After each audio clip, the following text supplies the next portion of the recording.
सतनाम गाले रे हंसा जाए के रता बना ले। सतनाम सतनाम गाले रे हंसा जाए के रता बना ले। गुरु बिना मुक्ति हो नहीं जिंदगी,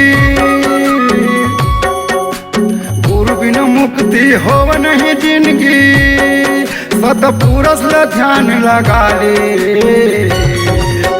सतनाम सतनाम गाले रे मनवा जाए के रता बना ले।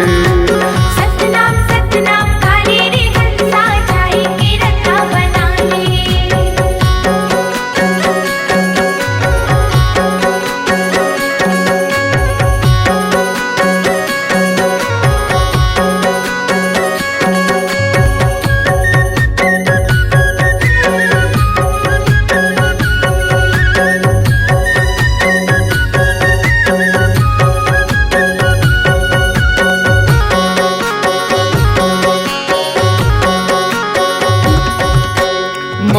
मनखे एक बरोबर गुरु घासी के बानी है। जीव हत्या छल कपट ये सब पाप के भागी है।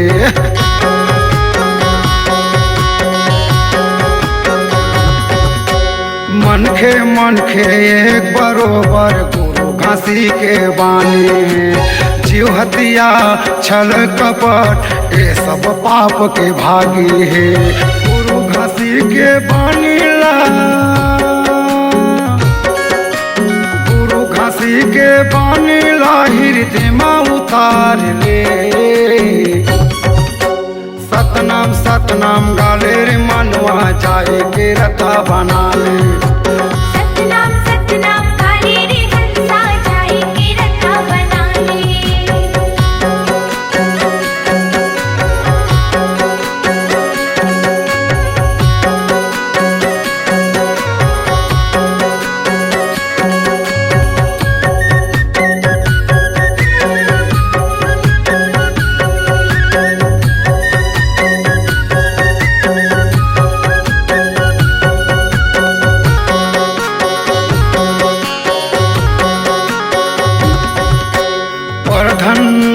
पर नारी ये सब लालच बेकार है।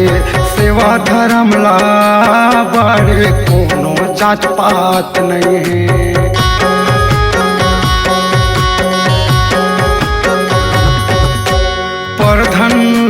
पर नारी ये सब लालच बेकार है। सेवा धर्म ला बड़े कोनो जात पात नहीं है। सबले बड़े है दादा दाई, सबले बड़े है दादा दाई के सेवा ला कर ले। सतनाम सतनाम गाले रे मनवा जाए के रता बना ले।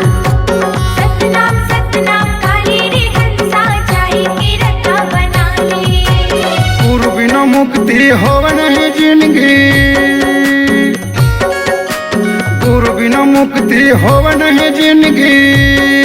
सतपुरुष में ध्यान लगा ले। सतनाम सतनाम गाले रे हंसा जाए के रता बना ले। सतनाम सतनाम गाले रे हंसा जाए के रता बना ले। सतनाम सतनाम गाले रे भैया जाए के रता बना ले।